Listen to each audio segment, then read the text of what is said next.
সাবেক পুলিশ মহাপরিদর্শক বেনজির আহমেদ ও তার পরিবারের বিরুদ্ধে ওঠা দুর্নীতির অভিযোগের অনুসন্ধান শুরু হয় গত সোমবার। বৃহস্পতিবার জানা যায়, বেনজির ও তার পরিবারের সম্পদের তথ্য চেয়ে আর্থিক গোয়েন্দা সংস্থা BFIU, joint stock exchange, sub registry office সহ 8টি প্রতিষ্ঠানের কাছে তথ্য চেয়েছে সংস্থাটি। মে মাসের প্রথম সপ্তাহের মধ্যে তথ্য দিতে বলা হয়েছে সংস্থাগুলোকে।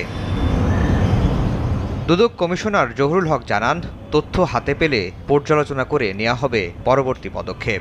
যদি তার বিরুদ্ধে অভিযোগ প্রমাণ হয় তাহলে তারা মামলা করার প্রস্তাব করবে, তারপরে না হলে পরে তারা ফাইনাল রিপোর্ট দিবে। আর যদি মামলা প্রস্তাব করে কমিশন সেটা যদি অ্যাকসেপ্ট করে তাহলে আবার শুরু হবে। তিনি জানান, অনুসন্ধানের স্বার্থে জিজ্ঞাসাবাদ করা হবে সাবেক IGP বেনজির আহমেদকে। যার বিরুদ্ধে অভিযোগ আসবে তার বিরুদ্ধে তাকে জিজ্ঞাসাবাদ করে তথ্যপত্র নিয়ে তার কি বক্তব্য তাও তো আমাদের আইনজীবীরা শুনবে।